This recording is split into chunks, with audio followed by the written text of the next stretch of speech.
Bonjour à tous. Je vous propose ce matin de suivre deux programmes. Tout d'abord, le programme écolo de Jean-Luc Mélenchon. Jean-Luc Mélenchon qui participait hier au Panda Live de la VFF. Parmi les questions abordées, l'emballement du climat, la sortie du nucléaire et le passage à 100% d'énergie renouvelable, la situation en Guyane, la sortie de l'agriculture productiviste et le passage à l'agriculture bio, ainsi que la diminution des protéines carnées et la souffrance animale. Sur tous ces sujets, donc, je vous propose d'écouter tout de suite Jean-Luc Mélenchon. On va commencer de manière très large avec deux premières questions qui sont plutôt des rappels de chiffres d'actualité que vous avez sous les yeux. L'une sur le climat et l'autre sur la biodiversité. Un chiffre que vous connaissez, que je vais vous demander de commenter pour savoir comment il irrigue ou pas votre projet politique. La température moyenne de la planète a été en 2016 supérieure de 1,1 degré à la moyenne de l'époque pré-industrielle, donc le 19e siècle, battant ainsi le record de dérèglement climatique établi l'année précédente, à savoir un réchauffement de 1,04. On est donc déjà sur malheureusement, on a dépassé la moitié du chemin vers les 2 degrés. Qu'est-ce que ça change pour vous, cette question climatique, dans votre projet politique ? Pour moi, on va voir, mais pour tout le monde, c'est clair que ça va tout changer. Les gens n'ont pas l'air de comprendre que le changement climatique est commencé. On a tendance à en parler au futur. Mais si j'ai lu les commentaires, j'ai oublié l'agence de l'ONU, qui s'appelle l'Agence mondiale météorologique, je sais pas, c'est ça, de l'ONU, qui dit la planète est entrée en terrain inconnu. Bon, pourquoi ? Parce que les phénomènes dont nous parlons ne sont pas à progression linéaire. Et par conséquent, bien malheureux celui qui croirait que ça va se réchauffer chaque fois un petit peu plus, et s'il est un peu frileux, il s'en réjouirait. Non. Chaque étape du réchauffement provoque une modification d'ensemble du climat et prépare une phase suivante après un moment de palier qui est d'une violence de plus en plus grande. Les conséquences, on va en avoir, pour ceux qui ne veulent admettre aucun fait, ils vont y être confrontés. La montée du niveau de la mer, ça c'est déjà bien engagé. Les phénomènes climatiques extrêmes.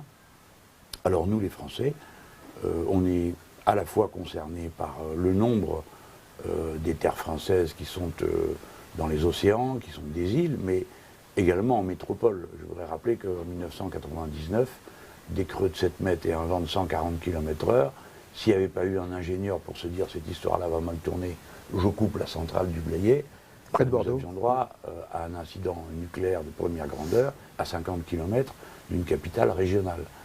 Donc, sans vouloir affoler, je n'aime pas faire l'affoleur, mais il faut quand même bien dire les réalités. Alors après, ça c'est pour la réponse très précise à la question, très précise, qu'est-ce que ça change ? Je l'annonce à tout le monde, ça va tout changer pour vous. Et croyez surtout pas que ce soit un pur thème philosophique. Et maintenant, ça m'amène à venir sur la vision que ça doit le changement de regard que ça doit nous conduire à avoir, notamment en matière de construction idéologique, de vision du monde. Alors, déjà là, on a une vérification. Si la température change, c'est parce que les activités humaines ont introduit dans l'air une proportion de CO2 qui a modifié la composition de cette atmosphère.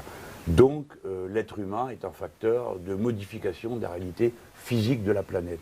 Nous sommes donc bien dans l'Anthropocène, c'est-à-dire une nouvelle étape de l'histoire globale de la planète. Je dis ça parce que j'ai des petites coquetteries. Alors, je me flatte d'avoir été un des premiers à évoquer le mot Anthropocène que j'avais trouvé par hasard en lisant des livres de vulgarisation, et j'avais trouvé que l'idée était assez frappante, mais c'est seulement en décembre dernier qu'il a été convenu que ce serait le nom de cette nouvelle période. Alors, elle fait l'objet d'un enjeu de réflexion philosophico-politique. Court quand même. Ma réponse ? La réponse. L'enjeu long, la réponse courte. Oui, d'accord, il faut prendre la chose dans sa complexité. Absolument. L'idée, c'est que c'est un phénomène politique que le dérèglement climatique, il est lié à un mode de production et d'échange et de consommation. Ce n'est donc pas une malédiction liée à la calamité que serait l'espèce humaine par elle-même. Donc, suivant la date à laquelle on fait commencer l'Anthropocène, évidemment, le regard qu'on porte est différent. Donc, si c'est un problème politique, alors qu'est-ce que ça change pour moi ? Eh bien, ça a déjà changé. J'appartiens à une tradition où le progrès était identifié au développement des forces productives, sans réflexion sur le contenu de ce développement, ni sur la nature des forces productives qu'on mettait en mouvement. Cette vision conduisait à pointer une contradiction comme étant celle qui faisait l'histoire, la lutte de classe, la lutte pour l'appropriation des richesses. La question se trouve reformulée différemment, et en tout cas pour moi idéologiquement, je l'ai exprimé dans le livre L'ère du peuple. Je pense que le principal phénomène de dynamique de l'histoire est d'abord la fluctuation du nombre des êtres humains. Plus ils sont nombreux, plus ils développent des techniques, et plus leur prédation sur la nature est grande. Dès lors, la contradiction principale, c'est celle qui va opposer cette prédation à la survie de l'espèce. Donc il y a bien un intérêt général humain, ce qui était inadmissible dans les anciennes conceptions, ça passait pour de l'idéologie.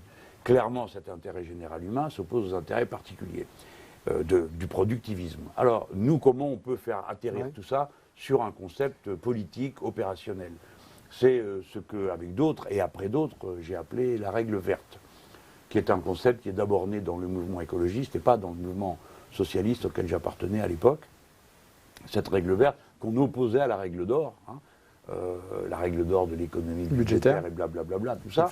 La règle verte, ça revient à dire, nous ne prendrons pas plus à la nature que ce qu'elle peut reconstituer, ce qui est un défi technique. Alors justement, et ça, je propose de le mettre dans la Constitution. Vous proposez, en tant que candidat aujourd'hui à la présidentielle, de le mettre dans la Constitution. Mais concrètement, dans le processus constituant.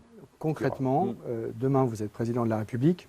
Ça veut dire quoi la règle verte? Dans la mesure où cette règle, si j'ai bien compris, c'est je ne prélève pas plus à la nature que ce qu'elle est capable d'apporter. Or, la France aujourd'hui et les Français consomment en moyenne plus d'une planète. Donc, ça veut dire quoi concrètement, demain matin, si vous êtes président de la République, dans la vraie vie de chacun d'entre nous, votre règle verte? Alors, déjà, voyons ce que ça nous aurait pu dire, c'est qu'on ne pratiquera plus de politique de l'offre. On ne dira plus, écoutez, produisez ce que vous voulez, quand vous voulez, comme vous voulez, où vous voulez, du moment que ça ne coûte pas cher, pour pouvoir en vendre à plein de monde. Et si on n'arrive pas à en vendre assez, on fera de la pub pour créer le désir des objets que vous aurez produits. Donc je n'ai jamais caché que c'était un changement fondamental d'orientation économique et culturelle. C'est pourquoi j'appelle ça une révolution citoyenne. C'est la reconquête du pouvoir par le grand nombre sur ces questions. Donc si c'est le grand nombre qui commande, c'est pas celui qui a investi et qui décide qu'on fera des castagnettes ou on fera, que sais-je encore, telle ou telle production. Ça veut dire que partout, tout le monde est appelé à l'action, parce que ce n'est pas une voie qui nous permettra d'aboutir à la règle verte. Il n'y a pas une chose à faire. Il y en a toute une série. La sobriété énergétique, le recul du consumérisme, la relocalisation des productions, la politique du zéro déchet. C'est un ensemble de mesures. Ce que je voudrais, c'est le défi. Et ensuite, que nos ingénieurs, techniciens, femmes et hommes, tout ça s'y mettent. Et je trouve que c'est très excitant. Il n'y a que vraiment des gens qui sont très bourrins, qui croient qu'une politique écologiste, c'est on retourne tous à la caverne, s'éclairer avec des bougies de suif, quoi. Non, c'est pas du tout ça, c'est le contraire. Il faut au contraire, sans cesse, développer des sciences et des techniques qui nous mettent... Mais la science et la technique ne sera pas la réponse à elle seule, je veux dire. Je ne suis pas en train de passer dans une nouvelle illusion technicienne. Donc la règle verte, c'est surtout un défi, et je me garderai bien de vous dire qu'on peut y parvenir autrement que par la planification écologique. C'est-à-dire le fait qu'on mette en rapport les différents compartiments de la production, de l'échange et de la consommation, les uns avec les autres, à travers de la planification. Par exemple, si on dit on sort des protéines animales, dont on connaît la prédation qu'elles conduisent à exercer sur la nature, ou bien qu'on sort de l'énergie, des énergies carbonées. Prenons un exemple, on dit, on va, pour répondre à ces deux questions, en partie, on va produire des protéines végétales à partir des algues. Donc on voit ce qu'il y a à faire. Et à partir du moment où on se met à produire ça, on va d'un côté avoir des plastiques d'origine végétale, et de l'autre côté, des protéines végétales. Mais peut-être que tout le monde ne sera pas emballé au début par la mode des algues, comme du quinoa ou du reste. Mais tout ça, ce sont des habitudes culturelles alimentaires. Si on prend l'exemple de la consommation de viande, c'est tout à fait caractéristique. À aucun autre moment, on a mangé autant de viande qu'on en mange aujourd'hui. Et si on en mange autant aujourd'hui, c'est parce qu'il y en a beaucoup. Et s'il y en a beaucoup, ce n'est pas pour des raisons de viande, c'est pour des raisons d'élevage, et les usines de 10 000 vaches, etc. Donc vous voyez, j'essaye de montrer que l'adversaire, si j'ose dire, productiviste, ayant un cadre global, c'est à nous d'en créer un alternatif. Ok. C'est ça la règle verte. Bon. Et qu'est-ce qui Je vous dis relève, pas qu'on va y arriver en 6 avant mois, de passer justement, avant de passer au sujet thématique, qu'est-ce qui relève dans votre vision à la fois la règle verte plus la planification? Qu'est-ce qui relève du normatif, de la coercition? Parce que c'est des questions qui reviennent régulièrement dans le stock de questions Facebook sur le diesel, sur ça. Qu'est-ce que vous imposez, sachant que vous êtes parfois vu comme étant justement très planificateur, et qu'est-ce qui relève? Vous disiez, pardon, vous évoquez la publicité, la surconsommation. Certes, mais donc vous interdisez la production de certains produits, vous interdisez la consommation de certains produits, vous demandez aux gens de manger moins de viande. Jusqu'où vous mettez le côté coercitif? Je vais vous dire, on découvre en marchant. D'abord, la planification, ça ne peut plus avoir le même sens que ça a eu au XXe siècle, aussi bien dans l'ancienne Union soviétique que dans tous les pays dits de l'Ouest, qui planifiaient tous. Mais la planification à cette époque avait nécessairement un caractère bureaucratique quasi obligé, puisqu'il fallait tout faire remonter de manière pyramidale vers un centre qui décidait. Et l'absurdité de ces systèmes, c'est précisément qu'il fallait un centre pour décider de combien vous allez planter de blé, ou de radis, ou de carottes.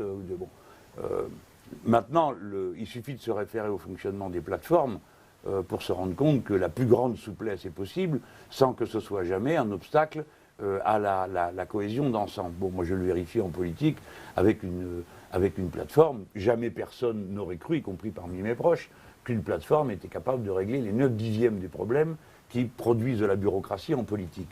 Donc là, on peut dire qu'une fois que l'objectif est donné, mais le plus important c'est qu'il faut qu'il soit donné et consenti. C'est pas tout qui soit donné, c'est qu'il faut qu'il soit compris et consenti. Le process de révolution citoyenne fait que c'est la multiplication des initiatives qui est le régulateur. Donc on va venir justement sur les différents sujets. On va passer... Mais attendez, la coercition existe, je ne veux pas non plus laisser croire que chacun fait comme il le sent et qu'il y aura un marché des désirs qui finirait par régler le problème. Non, il y a des moments où on dit ça c'est interdit, c'est terminé, on ne le fait plus. Alors, parmi les choses que vous souhaitez de fait interdire, puisque vous voulez en sortir, c'est le nucléaire. Première question qui est celle d'Agathe. Vous voulez parvenir à 100% d'énergie renouvelable en 2050. Donc, c'est Négawatt qui nous propose la date. 0% du nucléaire. Comment faites-vous pour sortir du nucléaire? Et deuxième question qui est, je pense, très intéressante, compte tenu de votre parcours également, quel accompagnement pour les salariés concernés, puisque concrètement, un certain nombre de syndicats ne sont pas favorables au 0% du nucléaire et même au 50%. Comment vous gérez cette tension? Alors, bon, la transition... c'est un sujet maintenant totalement bateau, parce qu'il y a tellement d'équipes qui ont travaillé là-dessus, que ce soit la Coalition pour le climat, que ce soit Négawatt. Bon, dans un gouvernement, il suffirait d'en nommer un haut commissaire parmi eux, et ça y est, la machine se mettrait en route. Bon, ce qu'on peut dire, oui, parce qu'ils savent le faire, parce qu'ils ont travaillé, enfin, écoutez, on ne va pas avoir la prétention d'arriver les derniers et de dire, écoutez, j'ai trouvé tout seul avec mes copains comment on allait faire, c'est pas vrai. Je n'ai fait que recopier ce qu'écrivait. Mais votre responsabilité en tant que président, si vous êtes élu, c'est de le mettre en œuvre. Comment vous dépassez ces blocages? D'abord, il y a une décision. Si vous votez pour moi, on sort du nucléaire. Voilà, c'est clair. Il n'y a pas de... La décision, c'est le bulletin de vote qui le dit. Donc on sort du nucléaire. Comme on fait, tout le monde sait qu'on ne va pas appuyer sur un bouton et tant qu'il n'y a plus de nucléaire. Bon. Donc on fait une sortie en sifflet, on ferme les centrales, on commence par Fessenheim. Toutes celles qui arrivent à 40 ans... Qui décide d'usage. Comment qui décide? L'État, nous sommes actionnaires d'EDF. Toute centrale qui arrive à 40 ans est fermée. Ah bah oui. C'est ça. Alors, il y a 18 réacteurs qui arrivent aux 40 ans pendant la durée du quinquennat. Déjà, cela, c'est fini. Et ainsi de suite, on compte jusqu'à 2025 pour arrêter la totalité des réacteurs. Donc c'est un peu plus qu'un quinquennat. Si on peut aller plus vite, attention, parce que d'un côté, on arrête, mais de l'autre côté, il faut une montée en puissance des énergies renouvelables. Il y a des gens qui n'ont pas l'air de se rendre compte du boulot que c'est. Parce que on va aller chercher, par exemple, beaucoup d'énergie renouvelable en mer. Bon, parce qu'on a là-dedans 75 fois la quantité d'énergie dont on a besoin. Donc c'est normal qu'on court d'abord là. Alors ça veut dire des éoliennes, des hydroliennes. Bon, des hydroliennes, on peut aussi en mettre à terre. C'est un nom savant, hydrolienne. Autrefois, ça s'appelait moulin. Donc on sait le faire. On peut en mettre partout. Mais la montée en puissance, quand vous dites, par exemple, un champ d'éoliennes, 2 champs d'éoliennes, 3 champs... Toujours rien de fait en France, en mer. Vous avez aussitôt les ports qu'il faut transformer, les navires de service à construire, trimballer les installations, parce qu'une pale d'éolienne, c'est 90 mètres, donc c'est pas rien tout ça. Donc ça, c'est un travail énorme. Il va falloir mettre bouchée double, et il va falloir bosser beaucoup. Alors ça veut dire combien? Est-ce que vous avez chiffré le scénario énergétique? Oui, bah, c'est pas moi qui les chiffrais, c'est Ce eux. n'est que vous prenez c'est celui facile, ça négawatt, roule tout c'est seul. ça J'ai Ça roule tout compté, j'ai compté que le total du plan de relance de l'activité, bah, c'est plus 100 milliards.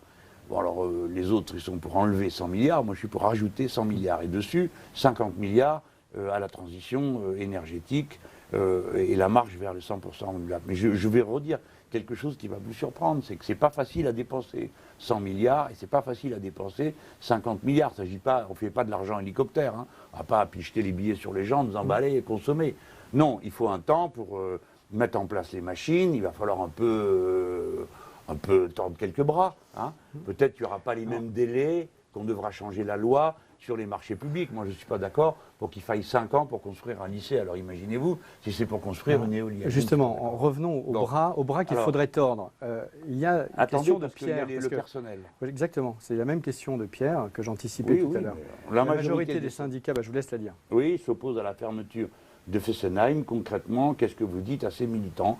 Vous vous trompez, mes amis. Et je voudrais bien connaître vos raisons. Parce que les miennes sont que les installations nucléaires. On ne va pas jeter la pierre à ceux qui les ont fait vivre, ni à ceux qui les entretiennent aujourd'hui, dans des conditions qu'il faudrait discuter. Car discuter avec la CGT et les personnels qui assurent la sécurité et l'entretien, et vous verrez qu'il y a des raisons de s'inquiéter. Mais vous vous trompez, voilà. Le nucléaire, maintenant, nous savons que c'est dangereux, que c'est très dangereux, et par conséquent, on fermera les centrales. Alors après, quant à ce qui vous concerne, vous, comprenez-moi bien, démonter une centrale, c'est extrêmement compliqué. Je crois que celle qu'on a commencée, on y est toujours 15 ans après. Bon. Donc qui va les démonter? Ceux qui les faisaient tourner. C'est quand même les mieux placés pour savoir comment on s'y prend, de quelle façon on va travailler. Donc la totalité du personnel, personne ne perdra son emploi. J'ajoute que c'est dans les bassins d'emploi où se trouvent les centrales nucléaires que seront installées les productions et les chaînes de production des énergies alternatives, si bien que on ne perdra pas en capacité d'emploi. Je dis ça parce que si EDF, qui a une tactique très précise pour tuer les innovations, qui consiste à acheter des entreprises pour leur piquer les brevets et faire cesser le travail, bon, nous avions une chaîne de production à Nexis, je crois, qui fabriquait des panneaux qui étaient écologiquement soutenables et qui travaillaient à la luminescence. Une chaîne de production, il faut du monde dessus, il y a du travail, quoi.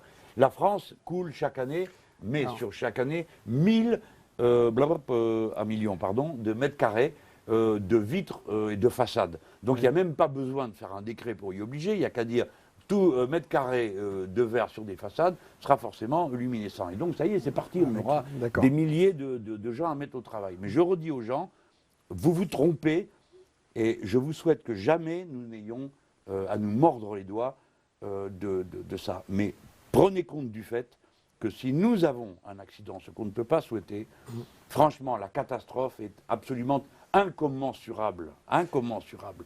Donc voilà. Alors ce qui n'est pas sérieux, c'est de dire on va arrêter le nucléaire, comme l'a fait quelques-uns là, de ceux qui gouvernent, et puis personne ne prévoit rien, n'annonce rien à personne, et ne prévoit aucune relève d'emploi. Ça, non, ça, c'est pas sérieux. Moi, je vous ai prévenu à l'avance, on fermera. Par conséquent, on créera d'autres chaînes d'activité. Les emplois, voilà. Pas de souci. Parmi les bras à tordre, je reprends votre expression, il y en a un deuxième, c'est sans doute celui d'EDF. Il y a une question de Jérémy. EDF doit faire face à un mur de dette. Si vous êtes chef de l'État, comment comptez-vous assurer l'avenir d'EDF en tant qu'entreprise publique, sachant que EDF aujourd'hui s'oppose encore largement à une proposition qui serait celle du 0% nucléaire. Déjà, on ne fera pas... Alors EDF a rendu des services au pays, mais maintenant on est dans une situation absurde. Expliquez-moi voir pourquoi on s'en va construire une centrale en Angleterre. Indépendamment du fait que c'est une centrale nucléaire, que c'est un EPR, pourquoi on fait ça? Est-ce qu'on a créé une compagnie d'électricité pour fabriquer des centrales à l'étranger? C'est pas pour ça qu'on l'a créé. On l'a créé pour que tout le monde ait accès à l'énergie. Donc EDF aurait dû être le moteur de la transition écologique. Du genre, ça y est, on a bien fait la première tranche du boulot, il y a de l'électricité partout. Alors maintenant, on se pose des questions, comment on va faire pour sortir du nucléaire? C'est à ça qu'on attend d'un service public ou d'une entreprise où l'État est dedans. Donc la première chose qu'on va faire, c'est arrêter toutes ces fadaises, Hinkley Point. L'EPR de Flamanville, tout ça, ça coûtait déjà assez cher comme ça, donc on arrête. Donc vous arrêtez l'EPR? Eh ben oui, ah ben oui. Okay, sinon, qu'est-ce qu'on va faire? Je fais préciser les choses. Acheter de l'argent comme ça. Mais pour l'instant, maintenant, c'est du gâchis. Comment vous assurez l'avenir d'EDF? Alors, EDF sera une des entreprises qui auront à travailler sur la transition énergétique. Quant au mur de dette d'EDF, celui de la SNCF et le reste, c'est un seul et même problème, celui des murs de dette en général. Bon, on peut pourvoir bien sûr au paiement de la dette, il y a 1000 manières de le faire, il y a 1000 techniques, on en connaît quelques-unes, je vous rappelle comment ça s'est passé pour le Crédit Lyonnais, on crée des structures de défaisance et on met dedans toutes les dettes pourries et tout ce qui... et bon, on le nourrit petit à petit et on peut les transformer. On pourrait d'ailleurs faire que les dettes de cette nature soient rachetées et dévaluées. Voilà, c'est une technique. Mais vous savez, les gens, moi je vous dis toujours pareil, hein, personne ne paiera la dette globale. Arrêtez de chercher des martingales pour savoir comment vous allez payer cette montagne de dettes. Personne ne la paiera jamais. Elle est devenue trop grosse. Ni celle des États, ni une partie des dettes privées. Et par exemple, si vous allez, parce que là on parle de l'EDF comme ils sont gros, on voit que, mais si vous voulez faire la transition écologique dans la paysannerie, vous demandez aux paysans de nous aider à changer de système. Outre qu'il va falloir en trouver 200 000 qu'on ne les a pas sous la main, mais en plus il va falloir les libérer des dettes qu'ils ont ramassées. Qui va faire ça? On va en parler, il y a un sujet agriculture. Alors on va... Non mais la dette est un changer. Sujet, voilà, bon. C'est un sujet complexe qu'on n'a malheureusement pas le temps de traiter. Oui, mais attends, qu'on dise quand même une chose. La dette doit être éteinte. Donc le responsable politique que je suis dit, je vais travailler à éteindre ces dettes et à redéployer EDF dans une nouvelle direction. Et on le fera comme ça pour tous les secteurs qui sont en train de s'étouffer sous le poids d'une dette absurde, vouée à des objectifs grotesques. Donc en tout cas, la mise en œuvre de votre proposition pour EDF, c'est je crée une structure de défaisance et je gère les actifs de l'État qui sortent dans EDF vont changer de musique. D'ailleurs, on les changera eux-mêmes. Et on mettra d'autres administrateurs de l'État que je prendrai, ou à Négawatt, ou chez vous, ou ailleurs, pour être bien sûr que la volonté politique soit respectée. Très bien. On change totalement d'univers. On passe de EDF à la Guyane. Vous savez évidemment qu'il y a une grosse actualité sur la Guyane. Il y a une question de Sandrine sur 2 gros projets en cours en Guyane qui constituent une menace pour l'environnement. Je cite la question. Total sur un projet d'exploration pétrolière offshore et le projet dit de la Montagne d'Or, un projet de mine d'or industrielle. Si vous êtes président, est-ce que vous bloquez ces 2 projets et est-ce que c'est ce que vous dites aujourd'hui aux personnes qui manifestent en Guyane? D'abord, je commence par dire que la Guyane, qui n'est pas une île comme nous le savons tous, qui est sur le territoire du continent sud-américain, pour nous, c'est une des dimensions de l'universalisme français. Deuxièmement, donc nous ne sommes pas une nation occidentale et européenne, nous sommes une nation universaliste.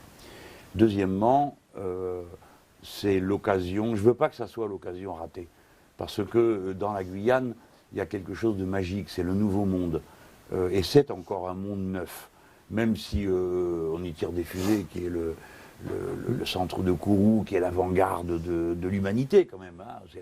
C'est la porte d'entrée de l'espace, donc ça c'est magnifique.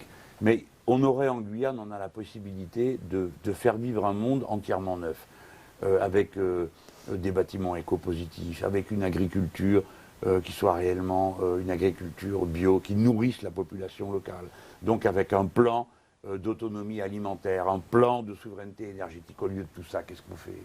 Vraiment les méthodes du 19e siècle, un gros trou pour sortir du pétrole, de l'eau, alors qu'on sait tous que si jamais il y a le moindre incident, personne ne sait faire face à ce genre d'incident. On a comme ça dégueulassé tout le golfe du Mexique et ainsi de suite.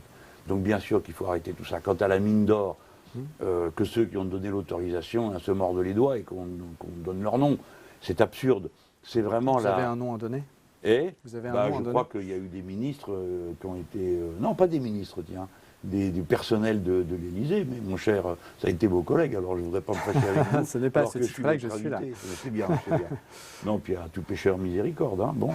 Donc mais c'est donc vous avez en tête, c'est celui d'Emmanuel Macron, pour que ce soit clair, qui selon vous a donné l'autorisation de la mine. Pascal, le plus drôle, c'est que quelqu'un comme moi laisse échapper à tout pécheur miséricorde dans une émission de télé. Bon, bref, c'est pour dire. Il ne faut pas faire ça. L'exploitation de la mine d'or, nous savons d'ores et déjà que c'est un scandale écologique. Si seulement on nous avait dit, ah bah ça y est, on a trouvé un moyen extraordinaire, on va prendre l'or sans tout casser, tout démolir, tout dégueulasser. Bon, je parle de la mine, hein, parce que l'orpaillage, c'est encore une autre question.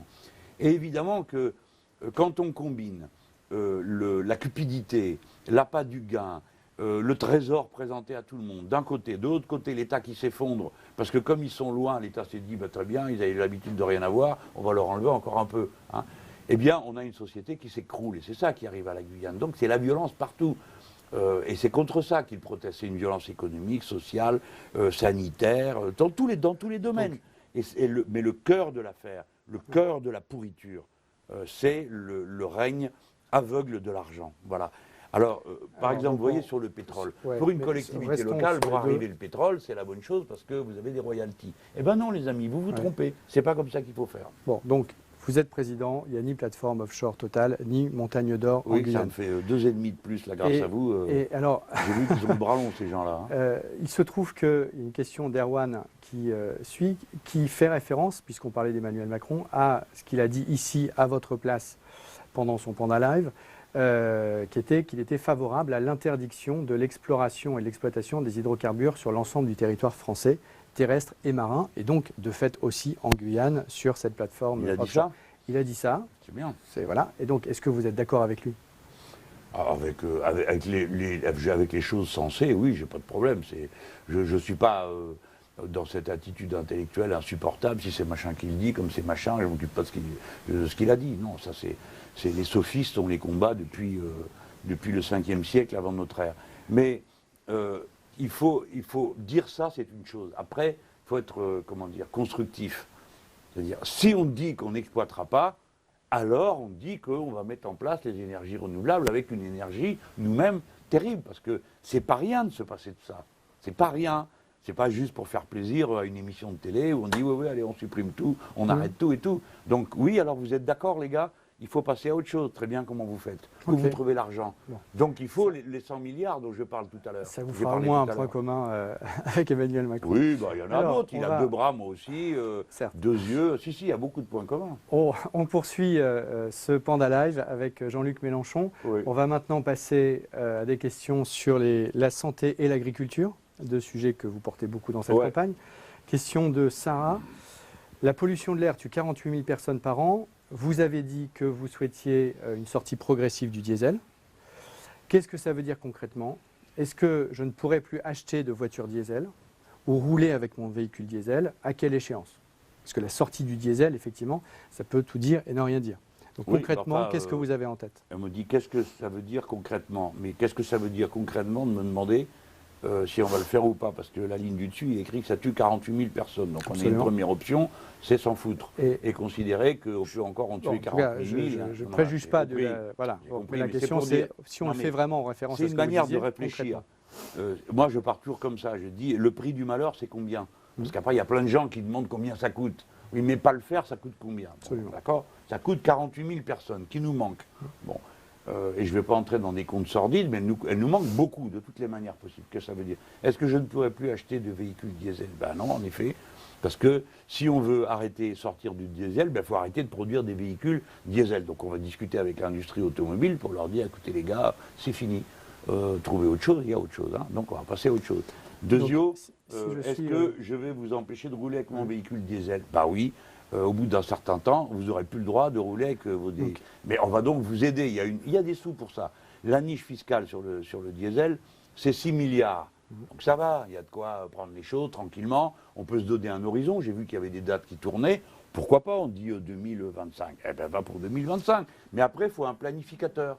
Donc, non, mais je vous dis ça, les gens, parce que le nombre de ceux qui sont venus me chauffer sur le fait que la planification, c'était l'URSS, bon, d'abord, c'est pas vrai. Tout le monde planifié. Puis deuxièmement, comment vous faites pour prendre ce genre de décision si vous ne planifiez pas ? Comment vous faites ? Donc il faut planifier. Justement, je pense que la question était de dire... La question n'est pas de culpabiliser les pauvres gens qui n'ont pas le moyen de se changer de voiture. Donc, on leur a dit acheter du diesel, ça vous coûtera moins cher. Ils l'ont fait, maintenant on leur annonce. Ok, donc vous ne les culpabilisez pas d'un côté, mais de l'autre côté, vous leur dites en 2025, vous n'avez plus le droit ni d'acheter, ni de rouler au diesel. C'est ça la réponse à la question. De rouler au diesel ou à autre chose, du moment qu'on leur dit, les gens sont braves, vous dites écoutez ça peut plus durer, et tu des gens, on va mettre autre chose. Ben oui, la personne va vous dire mais attendez, mais moi j'ai pas choisi cette voiture par goût, on m'a dit que c'était pas cher. Eh bien très bien, voilà, on va vous aider à en acheter un autre. Une autre. Okay. Bon.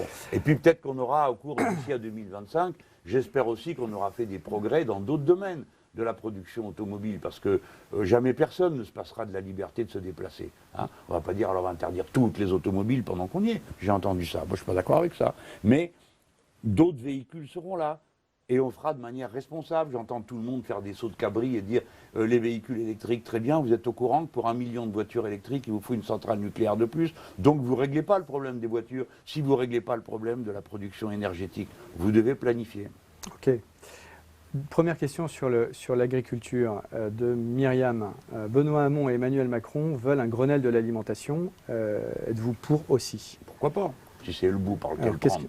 qu'est-ce que vous mettriez dedans? Bah, c'est ça, parce que bon, Grenelle, alors c'est une manière de se débarrasser des problèmes. Alors oui, tout le monde va parler. Bon, très bien, tout le monde va parler, on va trouver des idées. Moi, j'en suis tout à fait partisan, mais il faut quand même annoncer un peu la couleur. Hein. Alors, bon, alors on annonce la couleur. Il y a un modèle alimentaire qui dépend d'une agriculture absolument nuisible, qui est l'agriculture chimique. Donc on doit déjà dire, nous allons sortir de ce modèle agricole. Mais c'est important de le dire. Et pas seulement de dire, nous allons développer le bio. On n'est pas pour qu'il y ait deux agricultures. Une agriculture dégueulasse et une bonne. Hein, parce que je connais la musique, je sais qui est-ce qui va manger les produits de la bonne agriculture et qui c'est qui va devoir se contenter de l'autre. Donc on veut un seul modèle agricole. D'accord? Et c'est terrible de dire qu'on soit obligé de préciser l'agriculture bio, c'est les autres qui devraient dire l'agriculture chimique. Parce que ce qui est normal, d'une certaine manière, dans le domaine agricole, c'est que le paysan renouvelait l'outil de travail en même temps qu'il produisait. D'accord? Et puis un jour, on lui a dit, c'est plus la peine, il n'y a qu'à acheter dessus des sacs de ceci et de cela. Alors, le paysan meurt en cours de route du cancer, et après, c'est vous, une fois que vous avez mangé, les produits remplis de ça. Donc, il ne faut pas seulement dire, on va faire un Grenelle, parce qu'à la fin, tout le monde sera gagnant-gagnant, parce que ce n'est pas vrai. Il y a des gens qui vont y perdre, le lobby chimique va y perdre, et donc, il va falloir lui tenir la bride très court. Alors, comment on fait? On va essayer de créer le marché qui va booster définitivement la production bio. Alors ça, c'est des décisions de l'État. On peut dire une chose, par exemple, toutes les cantines de France et de Navarre, tout le monde mange bio. Point.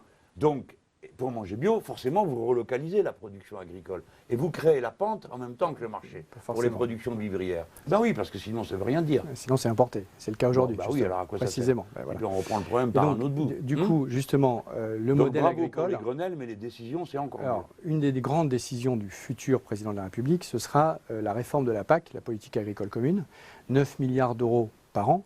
Et nous, au WWF, on lance début avril une campagne justement à destination à la fois de la Commission européenne, puisque c'est en ce moment même qu'il y a une consultation sur l'avenir de la politique agricole, donc tous les sujets dont on vient de parler. Hein. Oui, mais qui doit rechanger encore si on veut aller vraiment vers ce que vous évoquiez à l'instant. Et deuxièmement, le futur président de la République qui négociera cette nouvelle politique agricole commune. Donc concrètement, vous êtes président de la République, les 9 milliards de la PAC, vous en faites quoi? Ouais. Bon, ce qui sera très intéressant, c'est que dans tous les domaines, on sera en situation de crise. Par conséquent, plus moyen de faire des atermoiements et des arrangements de demi-mesure. Donc moi, ma position, elle sera connue. Tout le monde connaît ma tête dure. Tout le monde sait sur quelle base j'aurais été élu. Donc nous, les Français, nous allons passer à l'agriculture dite bio. D'accord? Nous allons le faire. Nous allons planifier ça, ouvrir les lycées qu'il faut, recruter les gens, commencer à répartir la terre, vous entendez bien, différemment de ce qu'elle est aujourd'hui. Voilà ce qu'on va faire. Bon. Par conséquent, il ne peut pas être question qu'il y ait une politique agricole commune qui aille contre ça. En particulier, on ne peut pas accepter que tout devienne un marché. Alors ceux qui pleuraient contre les quotas laitiers dans les années 70 parce qu'on allait les empêcher de traire, je me souviens des campagnes, hein, ben maintenant ils ont compris à quel point sans quotas laitiers ils sont abandonnés au cycle. Alors une année, ça marche du feu de Dieu, tout le monde fait du lait. Comme tout le monde fait du lait, l'année d'après, plouf, le cours s'effondre, et ainsi de suite. C'est le système qui est arrivé avec les cochons et avec tout ce qu'on libéralise. C'est absurde. Depuis que l'humanité, on fait des stocks et on prévoit ce qu'on va produire. Donc on va revenir à ça, on va venir à des méthodes plus saines comme celle-là. Donc dans la négociation sur la PAC, toute idée de libre-échange de produits agricoles dans le monde recevra de la part de la France un accueil extrêmement désagréable. Voilà. Nous ne ferons pas ça. Nous ne sommes pas d'accord pour que le lait soit d'abord un produit d'export. Nous ne sommes pas d'accord. Nous ne sommes pas d'accord pour qu'on trouve dans chaque bateau qui sort d'un port rempli de blé l'équivalent en subvention d'un lycée à construire. On n'est pas d'accord avec ça.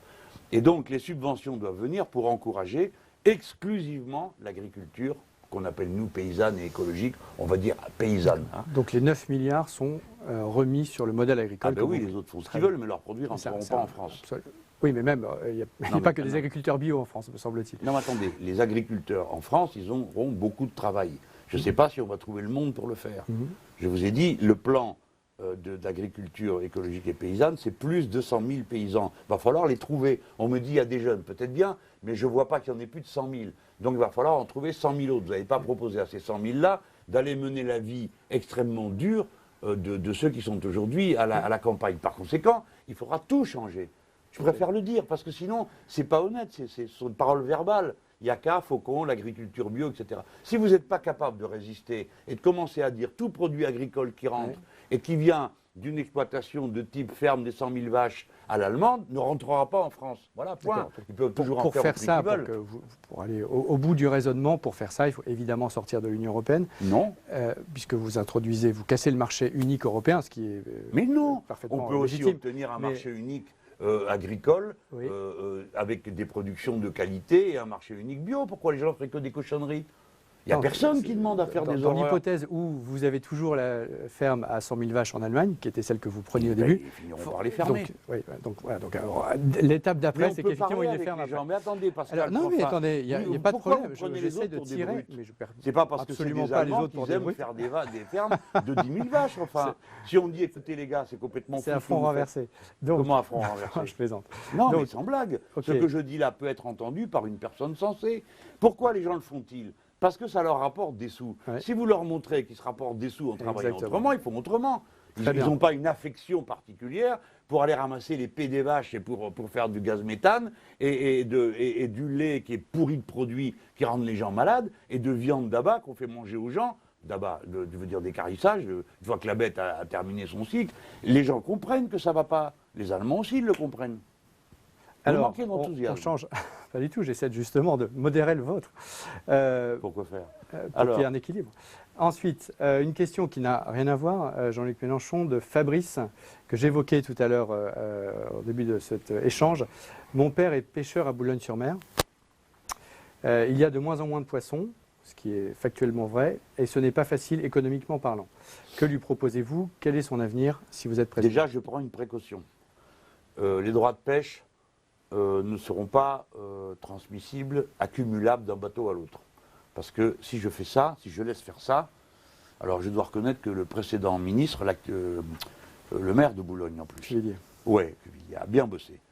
Parce qu'il a empêché que les gens qui commençaient à se frotter les mains imaginaient on accorde des quotas, des droits de pêche à une embarcation. Hein, c'est temps, alors elle a pu vendre ça, ce que je comprends, parce qu'il y a des gens qui n'en peuvent plus, sont crevés. En plus, on n'arrête pas de leur dire, écoutez, ça va pas, il faut 100%, enfin, vos zéro, vous n'avez pas le droit de prendre plus que telle quantité, puis si vous prenez plus, il faut la ramener. Enfin bon, c'est vraiment, ils ont raison, c'est un enfer. Hein.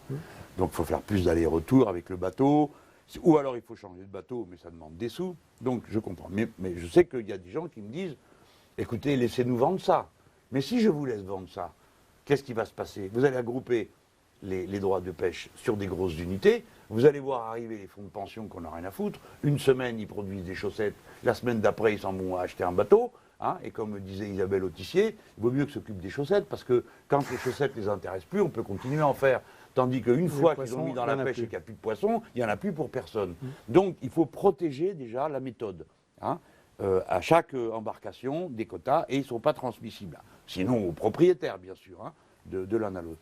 Deuxièmement, il faut qu'on les aide beaucoup à changer les navires. Ça, c'est le plus urgent, parce que la flotte a beaucoup vieilli. Du coup, pardon avec mes obsessions, il faut planifier qu'on démonte et qu'on remonte et qu'on construise. Aujourd'hui, c'est pas sûr qu'on sait le faire. Hein. À échelle de masse, il y a à peu près 3500 bateaux, m'a-t-on dit, qu'il faut démonter et remplacer par d'autres. Bon, parce que la flotte a vieilli. Alors après, voilà quoi, j'ai répondu à peu près à la question. Je suis opposé, je le redis, aux pêches dévastatrices, notamment en eau profonde. On a réglementé ça, alors on remonte progressivement, on nous l'a rendu à 800 mètres, à 400 mètres, enfin bon, ça s'améliore en gros. La profession, il faut le dire, c'est une des professions qui accepte des contrôles comme dans peu de métiers on accepte. Hein. Parce que, vous savez, un poisson, aujourd'hui, il commence sa vie dans la flotte et ensuite il commence un parcours administratif extrêmement intéressant, hein, parce qu'il est étiqueté, numéroté. Il y a un type à Bruxelles qui sait exactement combien de poissons se pêchent chaque jour, c'est quelque chose. En même temps, les quotas, la traçabilité, le bio, ça implique ce genre de Non, mais c'est pour dire bravo aux pêcheurs, parce que c'est la profession qui a fait les plus gros efforts pour accepter Pour la accepter protection de la De toute réserve. façon, Ce n'est pas le cas des autres sauvages. Maintenant, s'il y a plus je de vais poissons- vous dire que ceux qui viennent pêcher dans nos eaux sans notre autorisation doivent s'attendre à un accueil Absolument. différent si c'est moi, le président de la République nous française. aussi, Je ne laisserai pas faire. et nous aussi, quand on va surtout pêcher dans les eaux des pays du Sud, ce qui est quand même le cas le plus Mais fréquent. moi, je suis contre. Et- Attendez, Pascal. non, mais on va. enfin, Oh, non, mais je pense que. ben, c'est une question européenne. Alors justement, Ben, vous me permettez précisément. une question. C'est et on l'Europe revient qui sur achète l'Europe des après. droits de pêche. On revient sur l'Europe après. Oui. On a eu de nombreuses questions sur les grands carnivores. Je ne vais pas citer tous les prénoms, parce qu'ils sont très nombreux. Simplement une qu'on a sélectionnée, qui est celle de Marc. Dans votre Elle est livret, marrante, oui. Dans votre livret Allez-y, sur je vous l'agriculture, laisse. vous dites viser une meilleure maîtrise des populations de loups et d'ours de façon à sauvegarder les systèmes pastoraux tout en adaptant ces derniers à la présence de telles populations. Waouh, on dirait du Macron. C'est dit le commentaire, hein, c'est pas marqué dans le texte. Qu'est-ce que ça veut dire c'est exactement la question. c'est la question. Êtes-vous pour la réintroduction d'ours, par exemple? Alors Alors là, bon, c'est bien, c'est la question qui me met au pied du mur, parce que, honnêtement, je trouve que c'est une phrase qui est destinée à prendre en compte le problème, comme on dit, hein, sans vraiment envisager le détail de la manière de le régler. Bon, alors évidemment, les loups et les ours, c'est pas pareil. Hein. Ça soulève pas le même type de problème, mais ça soulève le même type de passion dans les endroits en question. Hein. Donc je comprends bien que la question comme elle est posée, si je réponds très précisément, je vais raser les murs pendant un moment dans les régions concernées. Donc on me demande, êtes-vous pour la réintroduction d'ours par exemple? Bon, alors, avec qui je vais me fâcher en répondant à ça? Je ne connais pas la réponse. Est-ce qu'il y en a une quantité suffisante pour que la bête s'adapte ou pas? Parce qu'on a décidé de Notre point de l'adapter. vue, clairement, c'est qu'aujourd'hui, on n'est absolument pas dans un état d'équilibre. Et que si on ne réintroduit pas d'ours, notamment dans les Pyrénées, certains endroits d'entre eux, on a une extinction Et de qu'est-ce qu'ils l'espèce. disent les gens? Il y a maintenant la moitié, mais je peux faire les réponses à des questions, hein, si vous voulez. Non, Mais mais il y a attendez, la vous moitié m'aidez. aujourd'hui. Depuis quand un Français- type, parce qu'il est candidat à la doit tout présidentielle, sait savoir. combien il faut mettre d'ours, combien on peut supporter de Là, loups? c'était Comment plutôt je une le question de sais? principe. Bon, je Non, vois les que... questions de principe, elles sont importantes, mais il y a des questions après de mise en œuvre. Ouais. Par exemple, sur le loup, on n'a pas eu, parmi nous, mes amis, disons, la mouvance à laquelle je me réfère. Parce que je préfère dire, je me réfère à une mouvance. J'invente pas dans mon bureau les choses. Bon, moi, ma référence dans le domaine agricole, c'est la Confédération paysanne, par un secret, quand je le dis. Bon, j'écoute ce qu'il dit, je me dis ça mieux que moi, puis ils sont dedans. Donc, l'attitude qu'avait la Confédé au départ sur les loups, c'est pas la même qu'aujourd'hui. Aujourd'hui, elle dit c'est pas compatible. Vous l'avez lu comme moi, M. Canfin. Alors, avec qui je vais me fâcher? C'est pas que vous eux, ils choisissez. disent c'est pas compatible. Il y a une longue liste jusqu'à Non, mais présent. si vous donc, trouvez, écoutez, moi, ce que j'aimerais, c'est que quelqu'un dise on a trouvé le moyen de rendre ça justement, compatible. c'est exactement ce J'ai qu'on fait dit. la part, Monsieur Canfin, j'ai fait la part des choses parce que je vous ai raconté tout à l'heure que dans ma jeunesse, étant journaliste, je m'occupais des pages du Jura rural, du journal Les Dépêches. Donc dans J'ai le appris Jura, ça, je vous tout à garantis fait. qu'il n'y a pas de loups. D'accord? Mais régulièrement, on avait affaire à des troupeaux de brebis massacrés par des chiens de ville. Ouais. Donc je fais la part des choses et souvent je me dis, peut-être qu'on s'énerve. Mais comme les paysans vous disent, mais non, monsieur Mélenchon, quand je suis allé là-bas vers le cirque de Gabarny, on m'a raconté ça avec mon copain qui s'appelle Pierre Montoya, qui est là-bas. Il m'a dit, ah non, t'arrêtes avec ça. Ici, c'est pas des chiens de ville. Les problèmes C'est qu'on des a eus, c'est avec le loup. Bon. Et si le en loup mange reparlera. les moutons, on ne peut pas élever les moutons et il n'y a plus d'économie locale. On en reparlera dans le détail. Sachez Non, que nous, je on vais vous dire ma considère que c'est position. tout à fait possible. C'est pas systématique, position, c'est pas c'est celle de la automatique, mais on Confédé- peut le faire. Je vous réponds. Faut Ma trouver position, c'est celle de la Confédé paysanne. Parce que, à qui voulez-vous que je me réfère d'autre? On en reparlera. Oui, volontiers. Alors, et je ne dis pas que j'ai une raison, question- monsieur Canfin, hein. Une- Je vous redis qu'il faut un peu de modestie. Une C'est question pas parce sur qu'on le- est candidat qu'on sait tout, notamment sur les Alors, loups et les ours. Une question sur laquelle je suis absolument certain, vous avez la réponse. Sur l'Europe. Question de Mathilde. Le droit européen de l'environnement a tiré le droit de l'environnement français vers le haut, en tout cas c'est sa position. Aujourd'hui, 80% de la législation française en matière d'environnement est d'origine européenne, c'est factuel. Vous souhaitez que la France sorte de la plupart des traités européens. Quelles conséquences pour l'environnement en France et en Europe? Et comment vous mettez Ouais. éventuellement des effets cliqués? Bon, déjà, on ne va pas non plus faire des choses stupides. Moi, ma position par rapport au traité européen, elle concerne 3 questions, pas 50. L'harmonisation sociale, l'harmonisation fiscale, le traité les interdit, donc je suis pour que ça en fasse sauter ce verrou, parce que c'est ce qui produit de délocalisation. 1 sur 2 se fait en Europe, les gens se sautent à la gorge parce qu'ils sont tous en compétition, et maintenant on a la nouvelle trouvaille des travailleurs détachés, de mieux en mieux, comme absurdité.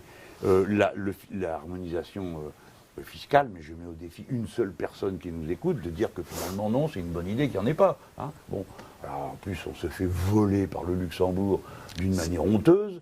Bon, non, voilà, c'est ça mes problèmes. Et le statut de la Banque centrale indépendante. C'est pas la législation sur l'environnement.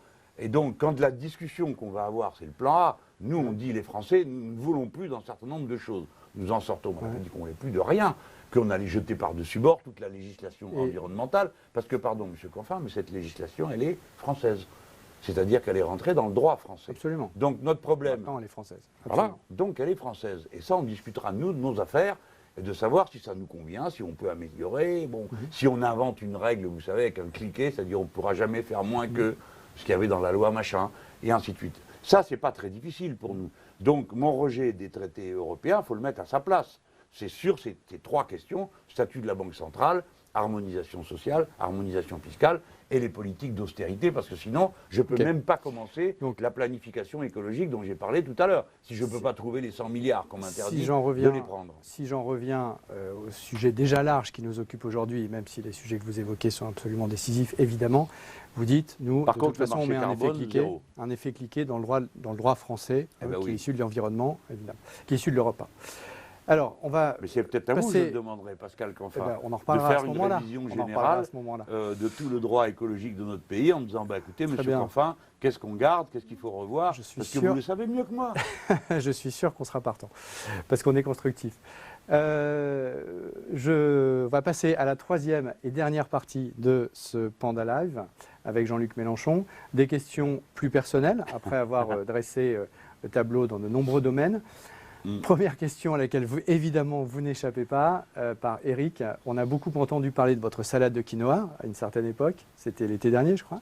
Est-ce que ça veut dire qu'aujourd'hui, vous mangez moins de protéines animales à titre personnel? Et qu'est-ce que vous avez à dire sur la consommation? Alors, bon, le quinoa, c'était une façon que j'utilise souvent d'amener un problème. Et surtout, c'est dans ma propre famille intellectuelle, culturelle, politique, je ne sais pas comment on peut appeler ça, que ça provoque les plus gros remous, parce que c'est pas nos traditions. Bon, mais il faut savoir faire avancer une idée. Donc, si vous voulez, vous venez, vous faites un discours, vous dites, il faut moins de protéines animales. Oh, tout le monde s'endort, qu'est-ce qu'il raconte? Oui, bon, qu'est-ce que ça veut dire? Bon, bref. Et vous dites, ah ben attendez, le quinoa, ça donne beaucoup de protéines, ce sont des protéines végétales, et moi, Mélenchon, regardez, je fais une salade de quinoa. Donc tout le monde se marre. Il y a un effet d'échange, mais l'idée a avancé. Parce que tout d'un coup, on entendait dans le programme d'un homme qui vient de la gauche, et de quelle gauche, hein, parler de protéines animales. Et du coup, ça faisait le lien avec la question de la souffrance animale. Parce que dans mon affaire, il n'y a pas que la question sanitaire, il y a aussi la question du modèle de civilisation. Des gens qui acceptent de traiter les animaux de cette manière-là, c'est un signal sur la décadence d'une société avec une telle dose de violence et de cruauté. Regardez, Pascal Canfin, je suis arrivé petit à petit, j'ai ma part, d'autres ont fait le travail avant, moi j'ai rien inventé là-dedans. J'ai repris en cours de route un flambeau. Regardez l'autre jour la marche du 18 mars, dans mon discours, il fallait que je le dise, c'était mon devoir. J'ai dit les animaux ne sont pas des choses, et nous manifestons, etc. Première fois que vous entendez ça dans un discours d'un homme comme moi, de ma famille politique. Et moi, ce qui m'a stupéfait, figurez-vous, c'est pas que je le dise, moi je me connais, mais c'est la réaction. C'est l'adhésion. Les gens ont adhéré, mais immédiatement. Alors ça veut dire que l'idée, elle venait pas de moi vers eux.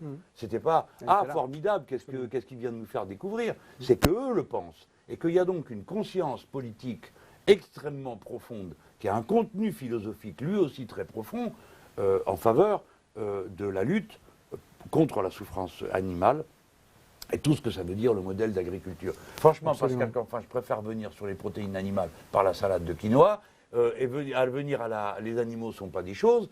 De cette façon-là, c'est une manière de mettre en cause le système productiviste de l'élevage extraordinaire. Ça ne veut pas dire qu'on ne va plus élever. Alors, est-ce que moi, je mange moins de viande? Moi, je fais la leçon à personne déjà. Hein. Je ne dis pas comment on doit vivre, ni ce qu'on doit manger. Je dis juste que ce n'est pas raisonnable de continuer à manger comme ça de la viande.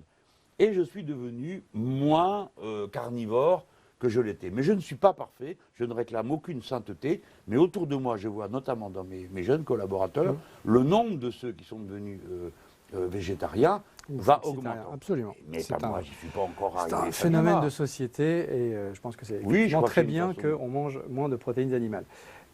l'animal, c'est aussi un imaginaire, c'est aussi des espèces, pas qu'une alimentation pour l'homme. Si vous étiez un animal, question qui a été posée à tous les candidats avant vous, quel animal seriez-vous, Jean-Luc Mélenchon? Écoutez, j'aimerais être une bête dissuasive et sociale. Donc plutôt un éléphant. Si vous voyez un éléphant, avant de se jeter dessus, ça vous fait réfléchir, vous dites, je laisse tomber, je vais sans m'occuper faire de d'image politique, c'était... Oui, oui, pour quelqu'un qui vient du Parti Socialiste. Non, mais sinon, mon animal favori est le chat. Mais non, mais je préférerais être un éléphant. Il me semble que c'est tout de suite plus intéressant. Bon, on est toute une bande de copains, on va, on vient, lentement. Ça doit être formidable d'être un éléphant. Vous parliez, alors on va revenir sur un autre sujet, on alterne les sujets plus ou moins graves. On arrive à la fin de ce Panda Live. Vous parliez à l'instant même de la question de la maltraitance animale. Vous avez parlé dans vos discours d'éradication de la maltraitance des animaux. Est-ce que vous pouvez dire concrètement ce que ça veut dire, notamment sur les abattoirs? Je ne sais pas, je pense qu'on... D'abord, il faut que cette idée l'emporte. Il faut que tout le monde comprenne qu'il y a un problème. Bon, ça progresse très vite. Là, par exemple, qu'allez-vous faire par rapport aux abattoirs? Je ne sais pas, mais vous, peut-être, vous le savez. Vous aurez si vous avez un président qui dit, moi, je veux que ça cesse, alors je vous dirai, bon, comment on fait? Et pourquoi? Parce que je suis président, tout d'un coup, je suis devenu le roi de toutes les idées? Non. Des gens vont me dire, ben, nous, on sait, alors arrêtez, c'est pas la peine de vous gratter la tête. On sait, il faut faire ci, il faut faire là, il faut faire là. Il y a déjà plein d'idées qui ont été données, les garanties qu'on se donne sur la façon dont les animaux sont étourdis.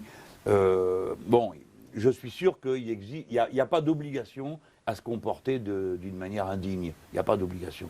Donc les réponses, elles exigent, je suis très tranquille, on les trouvera, on n'aura qu'à aller les chercher. Avant de passer à la dernière citation que vous avez sous les yeux, une question qui boucle avec ce que vous avez dit au tout début sur la partie plus idéologique de votre parcours. Est-ce qu'aujourd'hui, vous préférez une entreprise 100% publique mais 100% fossile, comme Gazprom ou Saudi Aramco, ou une entreprise 100% privée mais 100% énergie renouvelable? Là, comme ça, dans l'instant, je vous réponds sans aucune hésitation, l'entreprise 100% énergie renouvelable. Donc privée. Ça me rappelle les débats de ma folle jeunesse, où au milieu des clopes, on discutait qu'est-ce qui vaut mieux, le pire des capitalismes ou le meilleur des stalinismes. C'est des questions à la noix. Moi, je n'hésite plus une seconde. Donc, l'un détruit la planète et peu me chaud qu'il soit public ou je ne sais pas quoi. En plus, Gazprom, laissez-moi rigoler. Hein. Tout ça, ce sont les oligarques qui tiennent tout ça d'une manière ou d'une autre. Bon, comme ailleurs, ce sont des grands patrons. Donc, une entreprise privée qui réussirait cet exploit d'être 100% renouvelable, je la féliciterais. Et ce n'est pas parce qu'elle est privée que d'entrée de jeu, je vais y être hostile. Je ne crois pas au privé ni au marché capable de régler la crise économique. Ça, on a bien compris, mais c'était important de préciser. Alors on arrive à la toute dernière question, qui est une citation. Donc vous consacrez un livre thématique spécifique à l'espace, d'ailleurs vous en avez parlé à l'instant quand on parlait de la Guyane et de Kourou, dans lequel vous dites vouloir relancer la découverte de l'espace, je vous cite. Est-ce que vous pouvez lire la citation de François Mauriac qui a été sélectionnée pour vous? Elle est pas mal. Il ne sert à rien à l'homme de gagner la Lune s'il vient à perdre la Terre. C'est une belle phrase. Et on la va tous dire oui, oui, oui. Bon, sauf que c'est un peu nunuche. Chaque fois qu'on avance. Merci pour lui. Écoutez, franchement, bien sûr que ça ne sert à rien, mais si ça sert à quelque chose, c'est si vous ne voulez pas être tout le temps en train de reprocher tout à tout le monde. Hein, alors, vous mangez ça, ça va pas, en fait, si, c'est pas bien. Bon, il faut aller de l'avant, il faut y aller à coup d'enthousiasme. C'est donc, en quelque sorte, l'aval qui va vous permettre de réorganiser l'amont. Par exemple, l'économie de la mer, faite dans les formes qui sont celles d'une économie durable, respectueuse de la mer elle-même, ben, elle nous oblige à changer la terre. Vous comprenez? Là, parce que, écoutez-moi, vous n'allez pas balancer dans la mer les phosphates qui arrivent de la terre. Là, c'est pareil. Donc, est-ce qu'au fond, la conquête de l'espace nous permet de nous comporter mieux? Et je vais vous dire que quand un être humain, mais oui, quand un être humain voit une photo de la planète bleue, et ben tout d'un coup il se dit, oui, ben finalement, au fond, nous sommes tous semblables et nous n'avons qu'un seul écosystème compatible avec la vie humaine. Déjà dans sa tête, ça va mieux. Et du coup, est-ce que la question qui est sous-jacente, est-ce qu'aujourd'hui, la nouvelle conquête, finalement, c'est pas de reconquérir notre planète? Ben évidemment, non, mais ça c'est clair. Tandis ça, c'est la tâche numéro 1. Puis après, vous allez à Pétaouchnok, dans la galaxie, déjà on ne sait même pas ce qu'il y a dans la mer. Alors, on connaît moins le contenu des océans que la planète Mars. Mais en même temps, opposons pas les choses. l'humanité ira dans l'espace en masse. C'est déjà commencé. Eh bien, tant mieux, c'est une belle aventure pour l'esprit, pour les techniciens, les ingénieurs. On doit le faire. On va trouver un autre moyen de propulsion, j'en suis sûr, celui-là est trop cher. On ne va pas continuer à faire SpaceX. Et peu écologique, pareil. Quoi. Peu importe. Ok, merci beaucoup Jean-Luc Mélenchon. Vous avez raison, il faut trouver mieux. Voilà donc pour le grand oral écologique de Jean-Luc Mélenchon. Un tout autre sujet maintenant. Le discours de François Fillon hier soir à Nantes, un discours offensif, vous allez le voir. Le candidat de la droite et du centre a continué à pilonner un exécutif accroché à ses privilèges, selon ses mots, et qui mobilise son énergie pour demeurer en place. En montant à la tribune, François Fillon a intimé la foule à se faire entendre, alors qu'il se dit victime des révélations de la presse depuis 2 mois et d'un tribunal médiatique. Selon l'entourage du candidat, entre 5 et 6 000 personnes étaient réunies hier soir donc à Nantes. Mes chers compatriotes, quel plaisir d'être avec vous à Nantes, au milieu de ceux qui me connaissent depuis longtemps.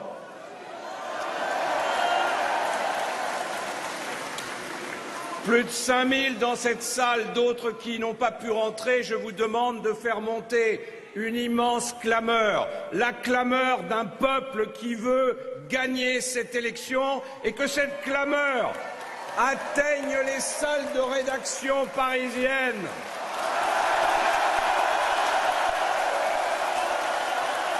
Ceux qui écrivent chaque jour que cette campagne serait sans issue, alors que cette campagne, elle se traduit chaque jour, chaque soir, par une mobilisation de plus en plus forte, par des Français, oui, par des Français qui sont en colère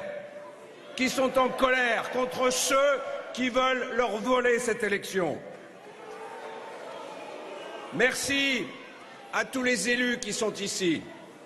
Il y en a tellement que je ne sais pas si je peux les citer, mais en même temps, ça sera une autre démonstration de cette unité, de ce rassemblement de toutes les forces de la droite et du centre. Oui, je veux saluer Christophe Priou, André Trigard, François Pinte, Catherine Deroche, Jean-Charles Taubourdeau, Guillaume Chevrollier, Elisabeth Doineau, Yannick Favnec, Marc Joulot, Jean-Pierre Vogel, Alain Leboeuf, Yannick Moreau, Annick Billon, Yves Auvinet, Alain Cadec, Michel Vaspart, François Goulard, Philippe Leray, Isabelle Le Callennec, Dominique Delay, Gilles Lurton. Et puis je veux saluer ceux qui ont fait le déplacement avec moi aujourd'hui.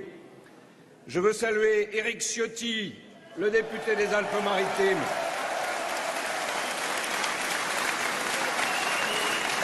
Je veux saluer Jean-François Rapin, le sénateur du Pas-de-Calais, Philippe Maillet, Gilbert Favreau. J'en ai oublié un. Je veux saluer Bruno Retailleau.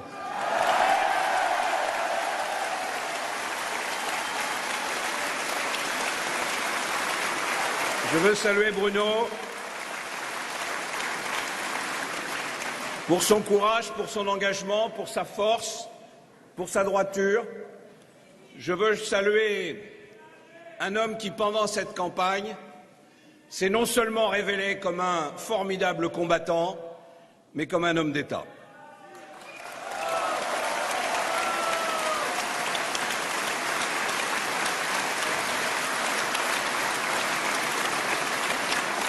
Alors oui, ça me fait chaud au cœur de vous sentir à mes côtés, alors que nos adversaires redoublent d'efforts pour multiplier jusqu'à la caricature les manœuvres, les intox, les bassesses et les coups bas.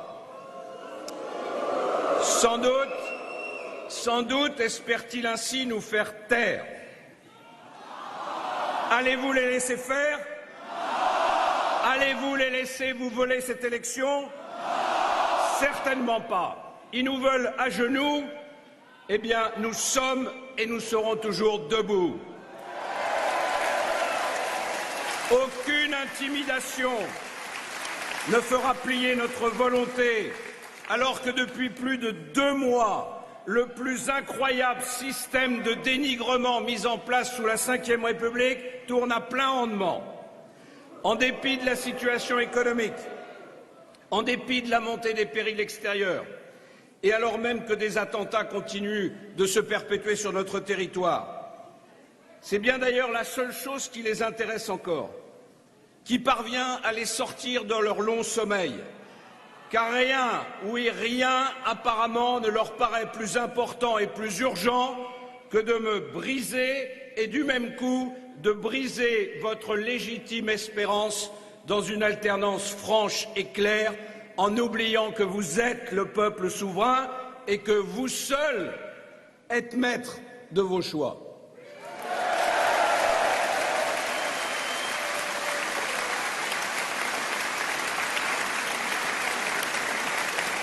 Faut-il, au passage, que le système soit peu convaincu des performances de son champion, qui n'a pas terminé sa mue politique? Faut-il que ce dernier soit fragile, en dépit du tapis rouge qui lui est quotidiennement déroulé et avec quelle complaisance? Faut-il qu'il doute de son programme, vite fait sur un coin de table, après avoir regardé par-dessus l'épaule des autres candidats? Un programme qui a tout d'un manteau d'arlequin et pas grand-chose à voir avec un projet pour redresser la France, comme si la politique pouvait se résumer à un questionnaire à choix multiples. Faut-il que l'inquiétude monte dans leur rang pour se livrer à cette débauche de propagande et à cette ivresse de calomnie? Oui, j'ai participé à un certain nombre d'élections dans ma vie. Mais je n'en ai jamais vu, où l'exécutif, et ce à quelques jours du scrutin, accroché à ses privilèges, mobilisait autant d'énergie pour demeurer en place. Mes chers amis, je vous le demande, non sans une certaine solennité, pouvait-on en effet imaginer un jour que des responsables politiques, et ce au plus haut niveau de l'État, réclamerait à corps et à cri le retrait pur et simple à cette élection présidentielle du candidat portant les valeurs de la droite et du centre, de votre candidat? Et à quel titre, si ce n'est celui du bon plaisir? Oui, ils ont osé demander l'élimination avant même le vote de la principale famille politique de ce pays. Qui plus est, la seule à pouvoir assurer une majorité stable pour conduire les réformes dont le pays a tellement besoin. Décidément,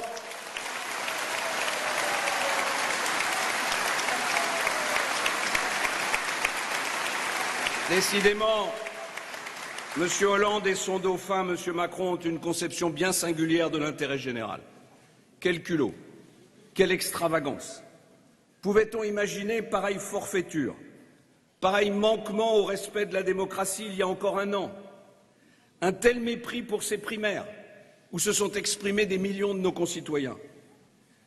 Bon, il est vrai que quand on voit le sort qu'ils ont réservé à leur ancien ami, M. Hamon, qui a remporté de haute lutte les primaires de cette gauche plurielle devenue une gauche plus rien, on voit qu'ils sont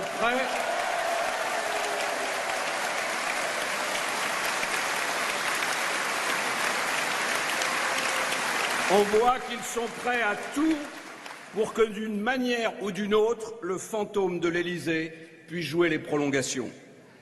Ce n'est rien d'autre qui compte à leurs yeux. Tout gêneur doit être écarté.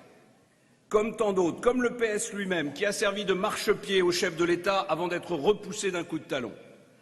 Faut-il qu'ils se croient tout-puissants, ces importants impotents, qui n'ont même pas eu le courage de se présenter directement à cette élection, qui n'ont même pas eu le courage de laisser les Françaises et les Français juger un quinquennat qui a abaissé la France et appauvri nos concitoyens.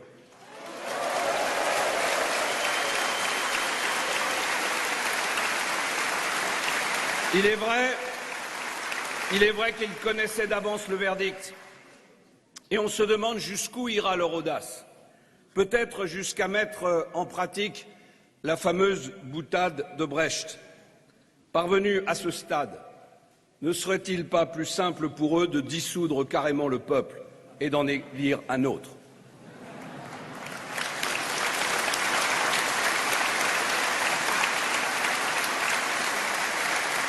Voilà qui aiderait peut-être leur candidat.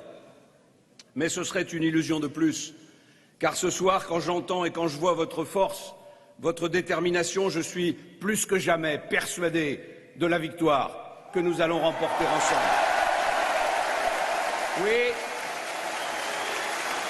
Oui, je puise ici une formidable énergie.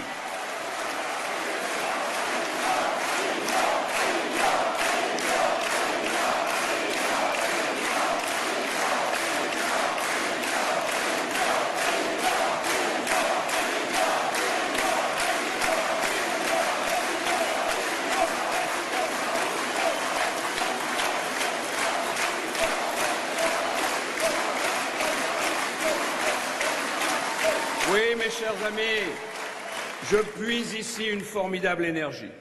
Et je ne peux pas être à Nantes et oublier combien cette ville est liée pour toujours à une des plus belles pages de notre histoire, à une des plus belles pages de ce grand récit national qui existe bel et bien, n'en déplaise à ces détracteurs qui veulent déconstruire l'histoire pour mieux déconstruire la nation.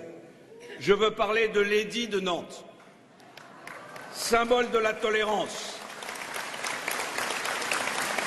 symbole de la paix entre catholiques et protestants, mais surtout symbole de la concorde entre tous les Français. Plusieurs enseignements sont à tirer de cet événement qui a marqué notre conscience collective.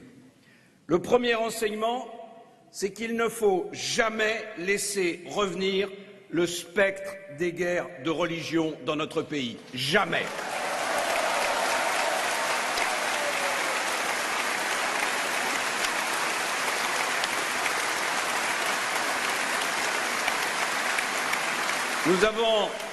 Nous avons trop souffert dans notre histoire de ces conflits, aussi vains que sanglants, qui ont dressé des Français contre d'autres Français pour permettre aux fauteurs de troubles d'introduire la discorde parmi nous.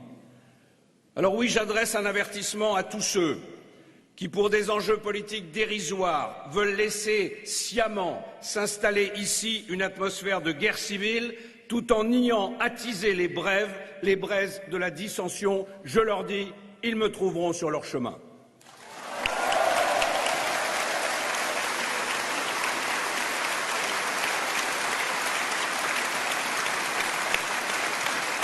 Je l'ai toujours affirmé, ceux qui croient comme ceux qui ne croient pas ont toute leur place dans la France que nous voulons et dans la nation que nous aimons. Dans la France que nous voulons, il ne peut pas y avoir de citoyens de seconde zone. Mais dans la France que nous chérissons, il ne peut pas y avoir non plus de droits autres que ceux issus des lois de la République.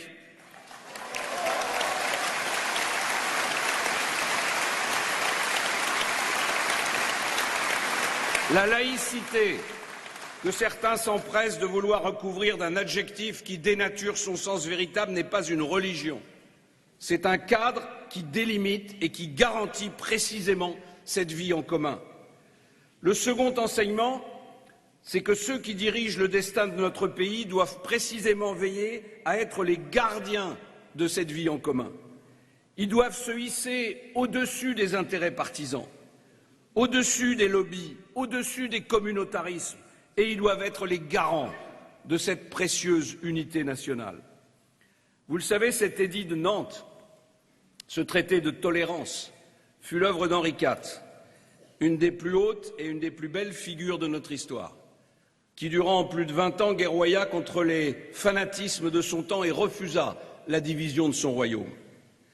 On ne devient pas responsable d'un grand pays comme la France sans avoir été attaqué, injurié, écorché par ses adversaires. Plus près de nous, De Gaulle, Pompidou, Giscard, Mitterrand, Chirac, Sarkozy, tous ont été des cibles, mais les qualités requises pour exercer le pouvoir diffèrent selon que l'on se trouve dans une période de crise ou dans une période de prospérité. Eh bien oui, aujourd'hui, on n'hésite pas à mettre ma vie à l'épreuve. On la décortique dans tous les sens. On l'étale, on la dissèque sans aucune pudeur, sans aucun respect pour ce qui s'appelait jadis la présomption d'innocence. Des belles âmes se sont émues parce que j'ai évoqué le souvenir de Pierre Bérégovoy lors de l'émission politique sur France 2. Alors, je le redis calmement et fermement, Bérégovoy n'était pas du sérail et il fut bien livré aux chiens, pour reprendre l'expression du président de la République de l'époque.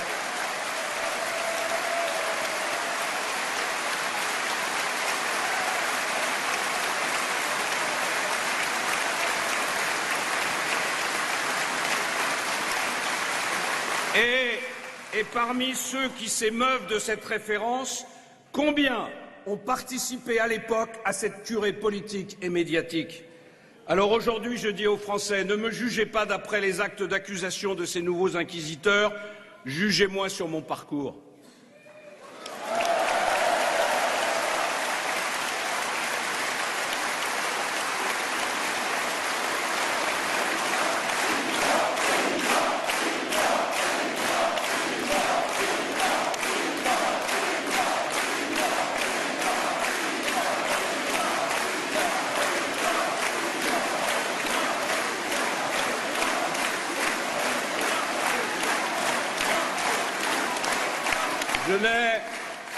Je n'ai pas fait les grandes écoles. Je n'ai pas été banquier. J'ai donné 36 ans de vie publique à ma ville, à mon département, à ma région, à cette belle région des Pays de la Loire. 36 ans à parcourir nos villages et nos villes. 36 ans de rencontres avec les Français face à leurs espoirs et à leur colère. 36 ans de projets, d'idées, d'affrontements intellectuels. 36 ans de combat, avec des victoires, avec des défaites. J'ai connu les salles pleines comme ce soir et la solitude des préaux d'école en compagnie d'une poignée de militants. J'ai assumé les plus hautes fonctions. J'ai croisé les grands de ce monde. Mais je sais aussi plus que d'autres, de tous ces autres qui trouvent dépasser la fonction de député et le suffrage universel, je sais la détresse de mes compatriotes qui me sollicitaient et que j'ai toujours essayé d'aider du mieux que je pouvais.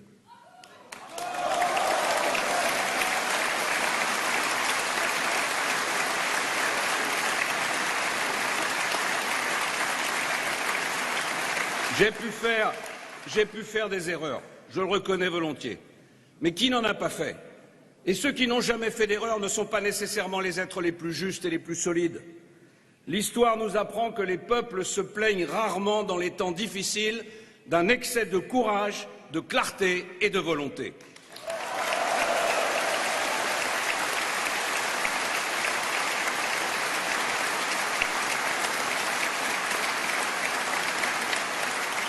Dans les périodes de paix et de prospérité, un homme comme Churchill était au mieux oublié, au pire déconsidéré.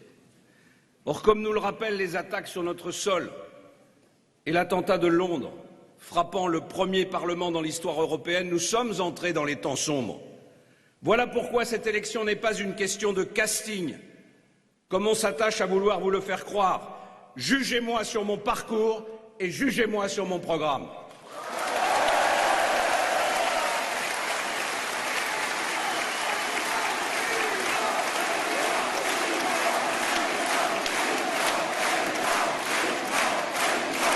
Ce programme,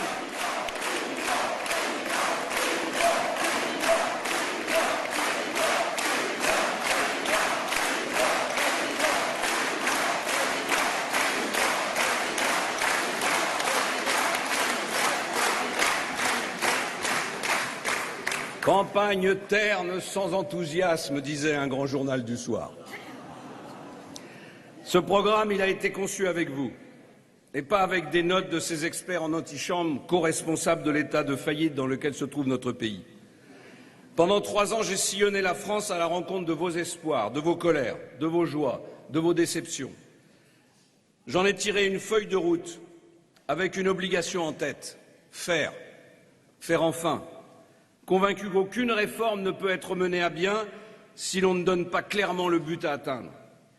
J'ai bien conscience, mes chers amis, qu'à chaque échéance, les responsables politiques demandent aux Françaises et aux Français de nouveaux sacrifices.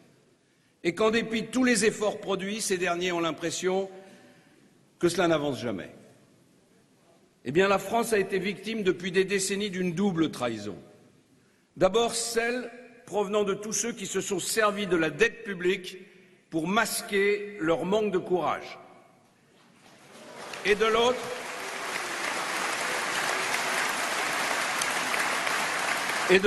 celle des élites financières qui ont refusé de réguler les crédits privés parce qu'ils étaient préoccupés de leur seul profit. Oui, je suis le seul candidat à m'engager sur un double objectif. Retrouver le chemin du plein emploi et faire de la France d'ici 10 ans la première puissance en Europe.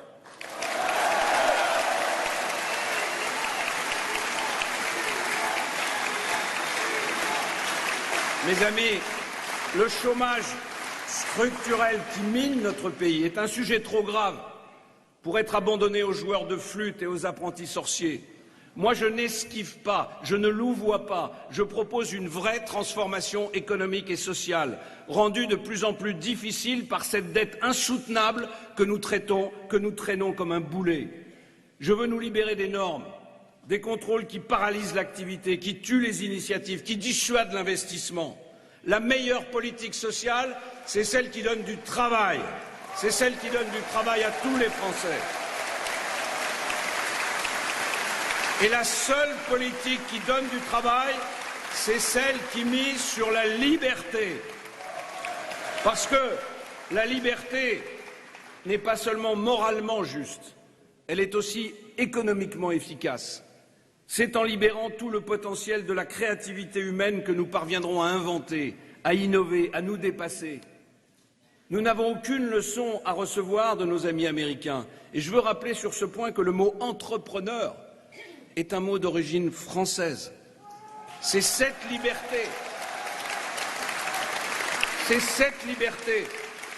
qui va vous permettre de profiter de la révolution numérique. Une révolution qu'il ne faudra pas subir, comme le propose M. Macron, mais maîtriser pour qu'elle œuvre au profit de tous et non pas d'un petit monde de privilégiés parisiens. C'est cette liberté qui va déverrouiller le marché de l'emploi. C'est cette liberté qui va donner aux entrepreneurs, aux agriculteurs, aux artisans, aux jeunes, le goût de se battre pour réussir leur vie. C'est cela que nous devons restaurer dans notre pays.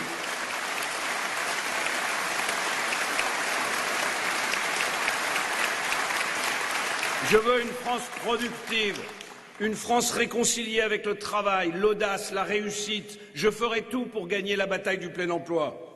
Et pour ça, il faut que nos entreprises puissent se déployer, qu'elles puissent investir, qu'elles puissent embaucher. Il faut que nos PME puissent trouver des financements et se développer sans être freinées par un monceau de contraintes inutiles. Je veux libérer l'activité de tous les secteurs qui ont été bloqués par le matraquage réglementaire et fiscal. L'agriculture, l'industrie, les services, la construction. Oui, je réduirai de 40 milliards les charges sociales des entreprises qui pèsent sur le coût du travail et sur la feuille de paie des salariés.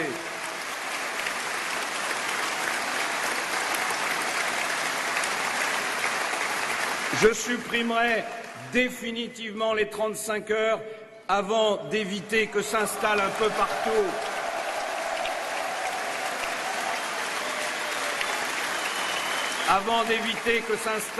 partout des usines à gaz, source d'injustice comme nous le propose le candidat du surplace. J'alignerai la fiscalité du capital sur celle de nos voisins allemands parce que je préfère que les investisseurs français investissent en France plutôt qu'ailleurs. Parce que la France est un pays souverain. Et je n'aime pas que notre nation soit obligée de se prosterner devant les fonds de pension américains ou devant ceux des émirs du Golfe.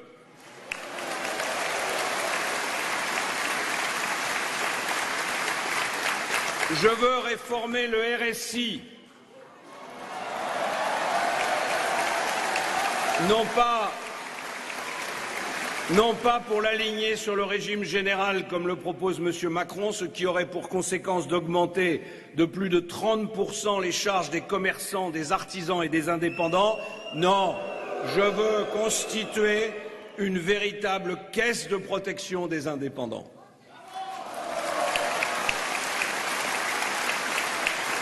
Je veux généraliser l'apprentissage Je veux généraliser l'apprentissage pour que les jeunes puissent apprendre au sein du monde du travail. De même, je veux créer le statut de travailleur indépendant et refonder la formation professionnelle. Libérer nos potentiels, simplifier, alléger, moderniser, voilà comment nous allons relancer l'économie et ranimer l'espoir. Cette vision que j'ai pour la France, elle s'applique aussi à la mer, à l'économie maritime. Et je veux en dire quelques mots ici, à Nantes, dans cette ville qui est tournée vers l'océan depuis des siècles. Quel extraordinaire atout que notre domaine maritime. Quel courage et quelle force il a fallu à ces générations de marins, de pêcheurs, d'ingénieurs, d'explorateurs pour construire, bâtir cette grande nation maritime qu'est la France. Oui, nous pouvons être fiers de notre économie maritime, de nos métiers, de nos technologies, de notre culture de la mer.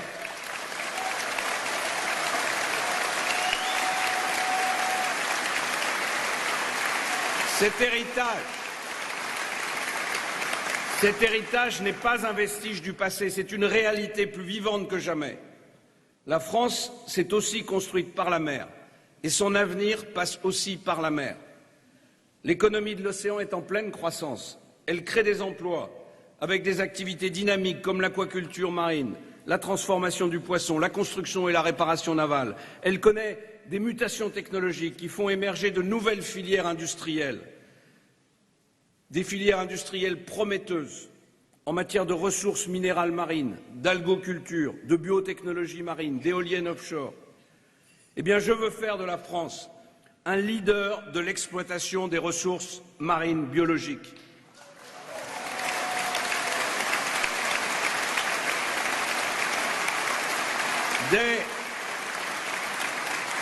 Dès l'été prochain, nous lancerons des États généraux pour refonder les politiques de la pêche et de l'aquaculture, en réduisant les contraintes administratives pour que les professionnels puissent réellement vivre de leur activité. Nous devrons aussi relever le défi majeur du Brexit, qui remet en cause l'équilibre fragile des droits de pêche entre les différents partenaires européens. Et puis nous avons la chance d'avoir dans le domaine de la construction navale des fleurons nationaux comme les chantiers de l'Atlantique à Saint-Nazaire.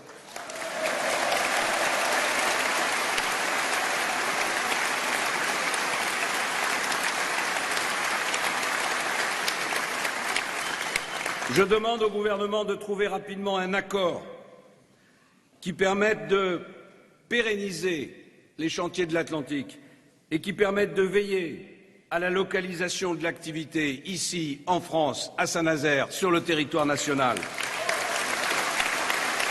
Et je dis que s'il n'était pas possible de parvenir à un tel accord dans les délais contraints auxquels nous sommes soumis, alors j'estime que l'État ne devrait pas s'interdire d'exercer son droit de préemption, le temps de définir avec sérénité une véritable stratégie industrielle nationale.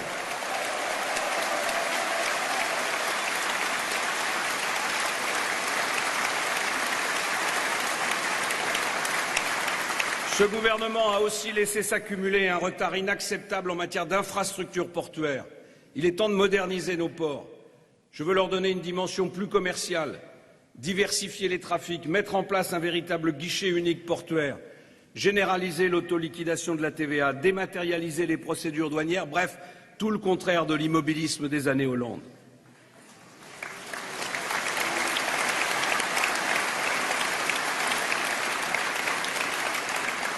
Je proposerai de créer une alliance pour la croissance bleue sur le modèle de l'Alliance pour l'industrie du futur qui a fait la preuve de son efficacité.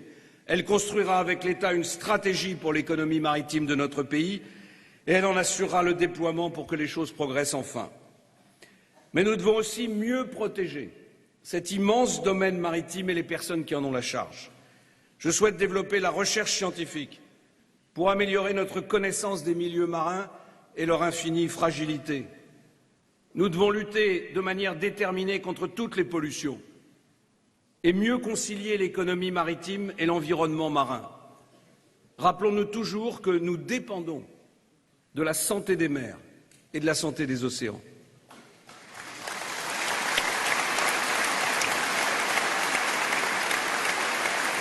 Je souhaite que l'État se dote de moyens de surveillance plus modernes pour protéger nos espaces maritimes et nos ressources, particulièrement en Outre-mer. Et je veux assurer un financement pérenne de la Société nationale de sauvetage en mer, dont l'engagement sans faille des 7000 bénévoles sauve chaque année des milliers de personnes. Je souhaite enfin que nous soyons davantage à la hauteur du rôle mondial que nous confère notre exceptionnel domaine maritime. Pourquoi la Chine, la Russie, le Canada, la Norvège, l'Inde ou les États-Unis ont-ils une véritable stratégie de diplomatie maritime et pas nous? Je renforcerai notre capacité d'influence dans les organisations internationales au service de nos intérêts maritimes. Mes chers amis, la mer est un secteur économique et un patrimoine environnemental. Mais la mer, c'est aussi une magnifique culture, un ensemble de traditions et de valeurs.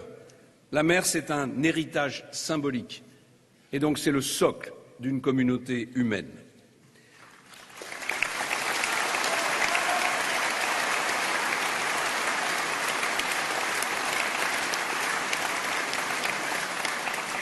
Mes amis, c'est d'abord en réformant en profondeur notre pays que nous lui donnerons les moyens de son ambition. Et j'affirme que cette ambition est grande. Je ne dis pas seulement cela en raison de ma volonté de redonner aux Français la fierté de ce qu'ils sont, même si la confiance en soi est une condition absolue de notre réussite, de notre redressement. Mais je le dis aussi parce que l'Europe a besoin de notre puissance, que l'Europe a besoin de notre capacité d'initiative pour sortir de l'impasse dans laquelle elle se trouve. Et je le dis aussi parce que je crois que le monde a besoin de nous. Je n'ai pas peur de l'affirmer. La France aujourd'hui, plus que jamais en ces temps troublés, manque cruellement au monde et le monde a besoin de la France.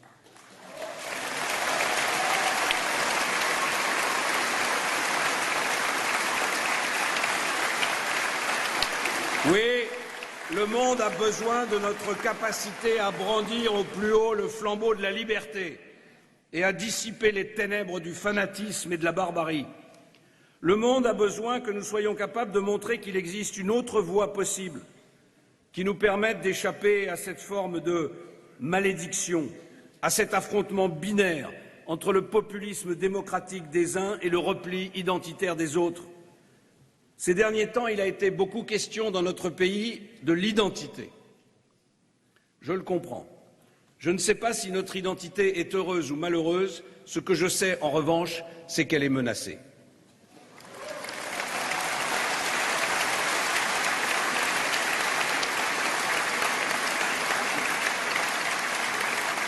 Je le comprends d'autant plus que nous sommes entourés de pêcheurs en eau trouble, qui s'emploient à entretenir le flou et l'ambiguïté, à naviguer au gré des courants et des vents, reprenant d'un côté ce qu'ils donnent de l'autre. Et pendant ce temps, s'étend une insécurité pesant sur les personnes physiques ou découlant de la situation économique, mais aussi une véritable insécurité culturelle dans notre pays. Cette insécurité culturelle qui touche tous ceux, et ils sont de plus en plus nombreux, qui se sentent abandonnés, qui se sentent délaissés, mis sur le bas-côté par la route de la mondialisation, par l'Europe ou par le système. Parce qu'ils ont le sentiment légitime que ce système ne crée plus assez de richesses, plus assez d'emplois, mais que par contre il produit toujours plus de misère, toujours plus d'impôts, toujours plus de dettes et toujours plus de bureaucratie.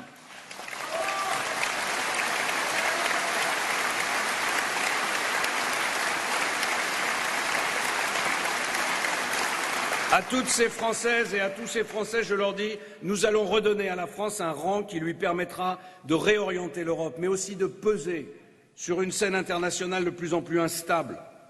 Mais pour que notre pays fasse à nouveau entendre sa voix, il faut qu'il retrouve sa puissance économique. C'est l'urgence absolue. Tout le reste, c'est du mensonge. Avez-vous remarqué combien, en dépit de sa présence de plus en plus grande sur les théâtres d'opérations militaires, notre pays est le parent pauvre des grandes conférences internationales, parfois invité en bout de table, le plus souvent oublié.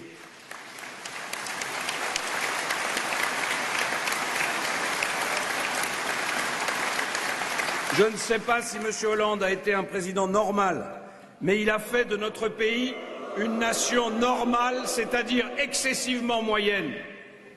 Cette question essentielle du redressement économique, on la retrouve également dans la lutte que nous avons à mener contre le totalitarisme islamique, la plus grande menace à laquelle nous sommes confrontés depuis des décennies. Pour retrouver les moyens de la combattre, on ne peut plus se contenter de dire l'intendance suivra. Une économie saine et solide est le nerf de la guerre. Qu'il s'agisse de redresser notre économie, de retrouver le plein emploi, de redonner aux Français des raisons d'être fiers de leur pays, de refonder l'Europe, de réguler la mondialisation ou d'éradiquer l'islamisme, tout se tient. C'est une vision globale que je défends devant vous à l'occasion de cette élection présidentielle.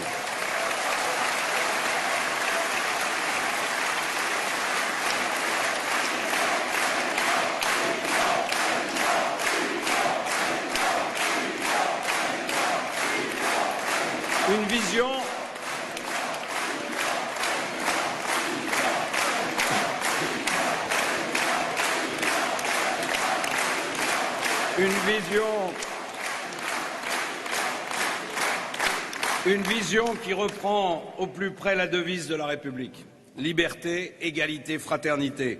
Cette devise, nous l'enrichissons de 3 valeurs. L'autorité, la transmission et la souveraineté. L'autorité, parce qu'elle naît naturellement de la rencontre de la volonté, du courage, de la clarté et de la cohérence de notre engagement. L'autorité, parce que nos compatriotes sont épuisés de tant de laxisme, de démission, d'accommodement déraisonnable, avec ce qui entreprend depuis des décennies un travail de sape à l'encontre de nos institutions et plus largement de la République.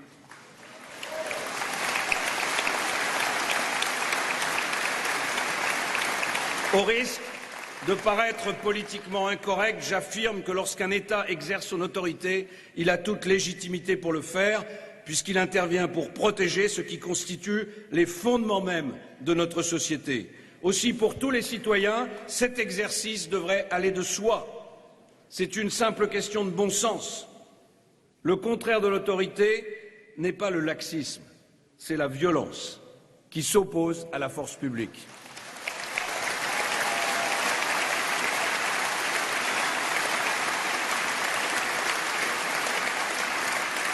Lorsqu'un territoire de la République, à 2 pas d'ici, est occupé depuis des années par des hors-la-loi, en dépit des décisions de justice, des élections démocratiques et même du résultat d'un référendum, c'est l'autorité de l'État partout en France qui est bafouée et qui est affaiblie.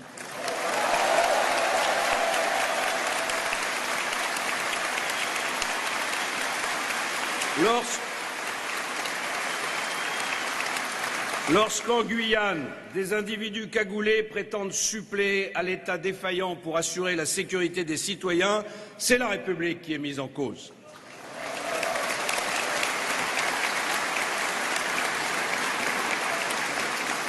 Lorsque les professeurs tremblent devant leurs élèves, les forces de l'ordre devant les délinquants, les politiques devant les démagogues, à ce moment-là, la vie en commun devient impossible.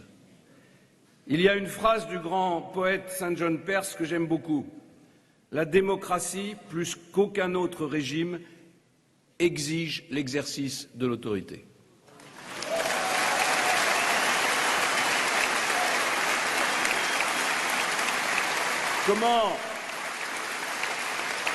Comment restaurer cette déperdition d'autorité impulsée il y a déjà tellement longtemps? En refondant notre République à partir de l'école, de la famille et de tous ceux qui, plus largement, assurent la sécurité publique.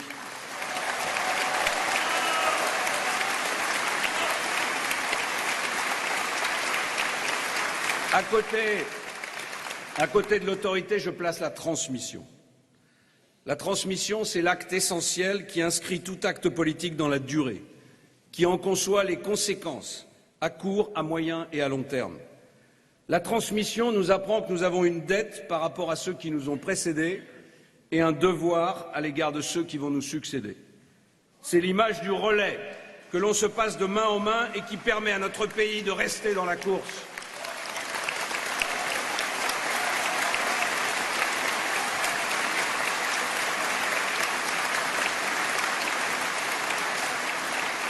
La transmission découle tout naturellement de l'autorité.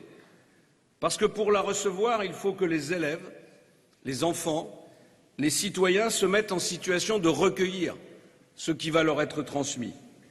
Mais encore faut-il qu'au début de la chaîne, on veuille transmettre un enseignement. Comment transmettre, par exemple, à l'école, quand on estime que l'élève peut seul juger du bien fondé de ce qu'on va lui transmettre, et qu'il faut s'adapter à la tyrannie de son intérêt? Comment transmettre quand l'émetteur lui-même estime que la connaissance des fondamentaux est facultative? Quand une société se dit à quoi bon transmettre, c'est le signe qu'elle est menacée de déclin. C'est le signe qu'elle s'enferme dans l'égoïsme, que l'on peut par exemple relever en politique durant ces dernières décennies où l'on a gonflé la dette publique au risque de sacrifier l'avenir des générations futures. La transmission, c'est la négation de la phrase « après moi le déluge ». Nous avons des enfants, nous avons des héritiers. Faisons en sorte de ne pas dilapider l'héritage. Qu'est-ce qu'une nation, sinon, avant toute chose, cette ardente obligation de transmission? Enfin, si l'autorité fonde la vie en commun sans laquelle il n'y a pas de nation, et si la transmission inscrit la nation dans la durée, la souveraineté la protège face au péril. Nul n'a le droit de décréter que poser la question de la souveraineté de notre pays ferait le jeu du nationalisme pour la simple raison que tout patriote sincère se la pose. Certains m'ont fait parfois grief dans le passé de parler beaucoup d'économie. Mais comme je vous l'ai dit, sans une France économiquement redressée, on ne peut pas exercer une souveraineté. On ne peut pas combattre la nouvelle barbarie. Sinon par des discours creux, des incantations, et au final, par des replis et de lâches abandons. Défendre notre souveraineté, c'est défendre l'idée que l'indépendance du peuple français est aussi indispensable à nos concitoyens qu'elle l'est au monde. Parce qu'il existe un pacte plusieurs fois séculaire entre la France, qui s'est construite contre les empires, et la liberté des peuples. Loin de nous restreindre, loin de nous replier, la souveraineté nous enrichit, elle nous grandit, elle redonne à notre nation cette capacité d'initiative, d'abord en Europe, puis plus généralement au sein du monde libre. Alors mes amis, maintenant, c'est à vous de jouer. Si vous partagez cette espérance d'une France conquérante, d'une France que nous voulons hisser vers le meilleur d'elle-même, alors engagez-vous dans cette bataille, avec en tête l'esprit de conquête et au cœur l'espoir du renouveau. Dites-le.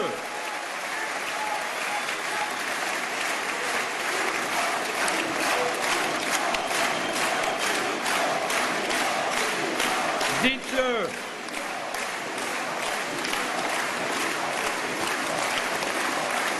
Dites-le, si vous voulez que les choses changent, que les choses bougent, faites-le savoir. Si vous voulez définitivement tourner la page du déclin français, si vous voulez ranger ce pouvoir et ces jeux de masques au rayon des accessoires historiques, criez-le. Personne n'est en mesure de vous faire taire. Nul n'est susceptible de vous impressionner. Parce que vous êtes le grand peuple de France dans son infinie variété et dans son absolue singularité. Alors soyez partout les acteurs de ce changement. Si au fond de votre cœur bat la fierté d'être français, alors soyez fiers, soyez forts, soyez plus volontaires que tous les obstacles qui se dressent sur notre chemin, que toutes les volontés adverses. Je vous invite à l'action, mes amis. Engagez-vous, osez, foncez, brandissez avec moi l'étendard de la France, ce drapeau des hommes et des femmes debout, ce drapeau libre qui deviendra demain celui de notre victoire. Vive la France, vive la République. Voilà donc pour le discours hier soir à Nantes de François Fillon, un discours offensif. François Fillon qui a intimé la foule à se faire entendre alors qu'il se dit victime des révélations de la presse depuis 2 mois et d'un tribunal médiatique. Selon l'entourage, bien sûr, du candidat, ils étaient entre 5 et 6 000 personnes pour l'écouter. Vous pouvez bien sûr revoir ce programme sur notre site internet publicsénat.fr.